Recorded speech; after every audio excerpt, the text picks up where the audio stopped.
So when you do this, what you'll find is you'll be in a position where you actually understand a lot more. You'll be able to help more people and make sure that you're giving them what they need, you're serving them the right way. But when you don't do this, what you will definitely find is you're in a position where effectively you're making lots of assumptions and probably making lots of mistakes and probably really annoying the people that you're really looking to really help. Hi, I'm Mind Sharp, and today what we're talking about is actually active listening. Now, what do I mean by active listening? So what I mean by active listening is taking the time out to actually listen and understand and respond to the person who you're actually having a conversation with. Not just literally sit there and wait for your turn to speak. Because don't you find that in many situations, most people are just literally waiting for their turn to be able to say something. And most of the time it's in a way that they believe they're being engaging and they want to really convey some information over.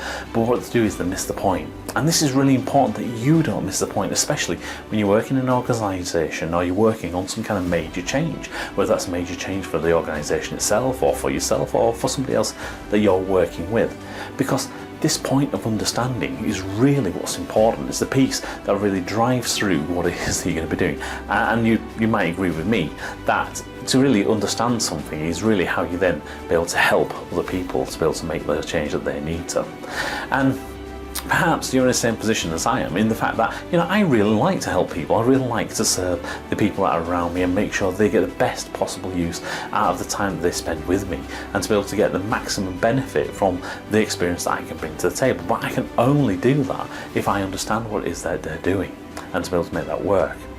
Now, some other people, when they talk about active listening, they kind of give you lots of tools and techniques, and I have just 4 very simple steps that you go through to be able to deal with active listening. And what they do then is they spend so much time trying to remember those tools and techniques that you miss the point. That the point is of actually listening to the other person and really building up that rapport and comprehension about what it is that they need, that real rich understanding of the problem that they've got in hand. I mean, to me, it's a little bit like going on a training course. Because lots of people go on training courses and they go there for maybe a week or 2 days or 3 days, or maybe it's an online course, or maybe it's a set of manuals that they're reading, and they spend the time basically in the course just going through the motions of reading it. But when they come back, they don't actually implement what they've learned. They don't apply that in their role, and therefore the time they've spent on that course or reading around that subject or dealing with it as an online course is wasted, because the reality is that it just becomes what's known as shelfware, something that you really aren't using actively on my life.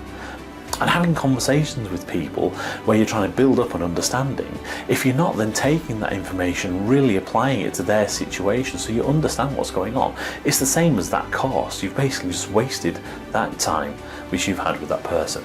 And with many times this can be a real opportunity that's been lost. So I'm going to ask you, are you going to listen with the intent of understanding?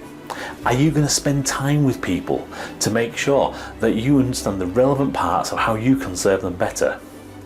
Or are you just going to be looking for another course that you're just not going to apply? Now, Stephen Covey, he turned around and said that most people do not listen with the intent of understanding. Most people listen with the intent of replying. Bye for now. If you enjoyed this video, then please click the subscribe button for more hints, tips, sound bites and extras in order to be able to help you influence change, build consensus and achieve a greater success in your life, in your career and in your organisation. So click that subscribe button now.